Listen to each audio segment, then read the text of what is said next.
Parents increasingly are scrolling through social media with one hand, feeding their children with the other, and keeping their eyes on their screens while doing both. Social scientists call it technoference, or digitally distracted parenting. Researchers speaking at a recent Digital Media and Developing Minds conference in the District of Columbia warned that it's on the rise as artificial intelligence improves.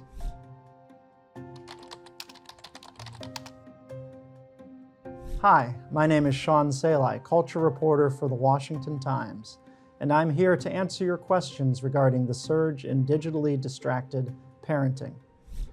What is technoference and how do researchers define it in the context of parenting? Quite simply, technoference is anything that comes between a parent and a child when they should be connecting face-to-face, emotionally, intellectually, or verbally. Quite often it occurs when parents are feeling overwhelmed and decide to turn to their phones for some relief.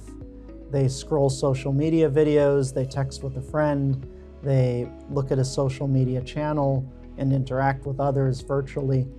And the problem is that children pick up on what their parents do. Researchers say the greatest influence on children's screen habits is parents' screen habits.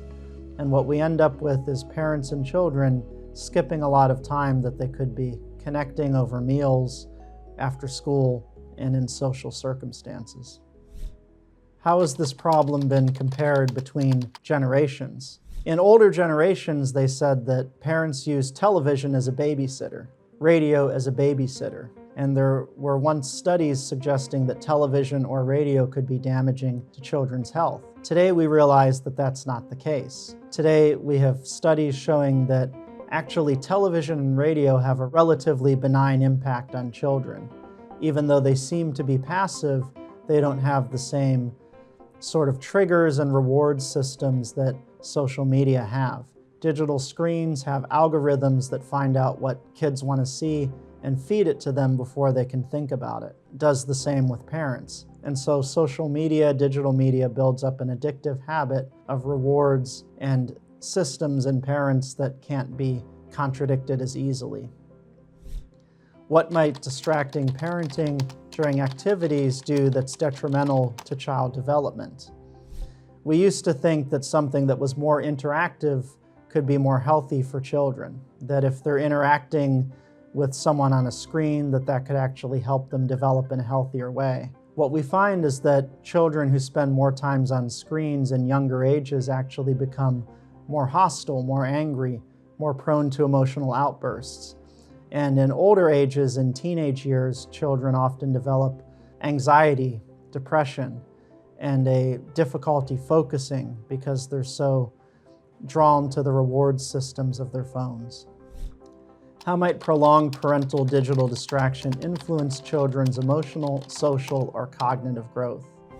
Research shows that children whose parents spend a lot of time on social media aren't experiencing the face-to-face interactions they need to develop as healthy people. They are quite simply wasting time.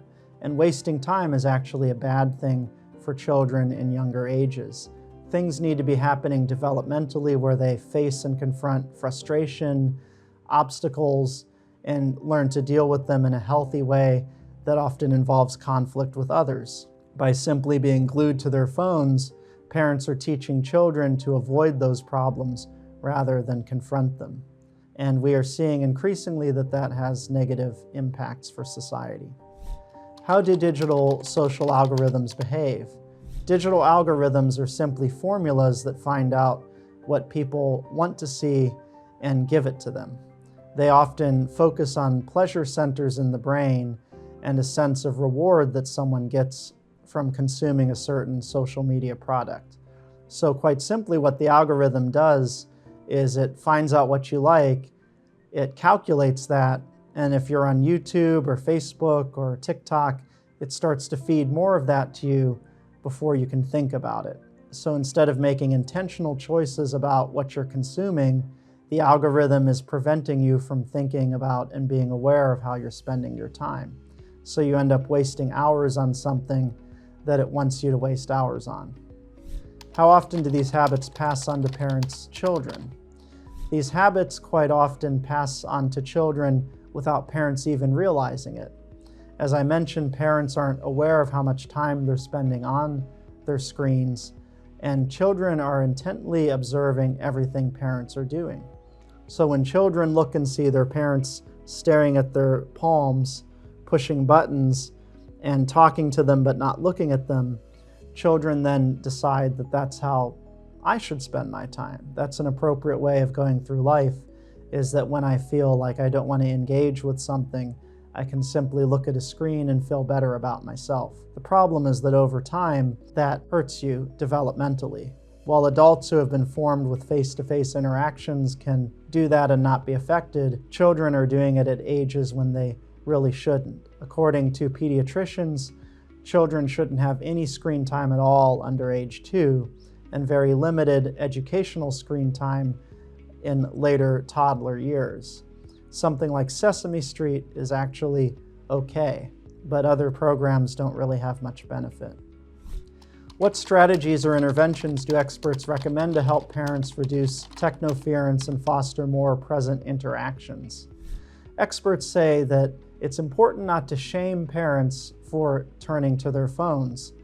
As we mentioned, parents quite simply aren't self-aware about it. They've lost a sense of choice.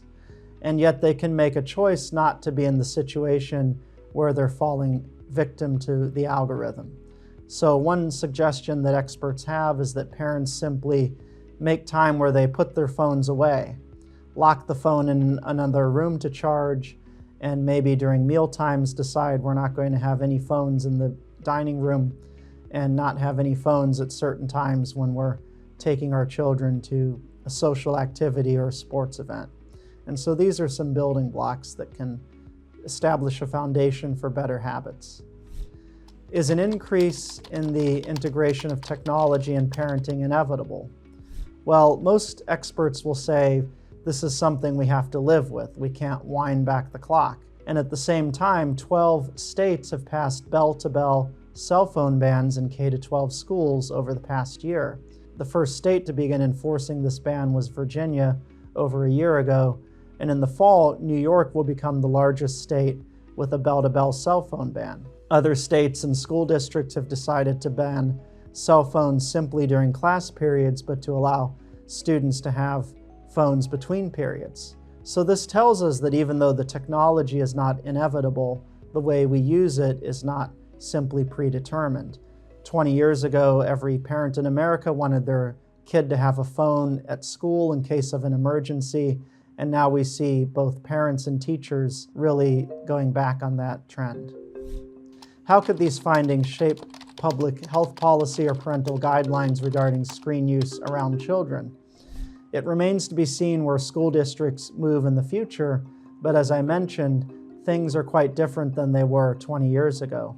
After the Columbine shooting in the late 1990s, a lot of parents said, I want my kids to be able to text me or call me in an emergency. But since the digital revolution made smartphones common around 2011, 2012, what we've seen is that most students in schools don't use their phones to talk or text with mom. They're spending most of their time playing video games, consuming inappropriate adult content, or even bullying each other online. And so the use of the phones is not actually productive, even though they may be designed or intended for other purposes. And so public policies can change, parental guidelines can shift, and we may be seeing more of that in the future. This is Sean Salai, culture reporter with the Washington Times. Thank you for joining us for our coverage of digital screens and children. Please visit WashingtonTimes.com for this and other stories.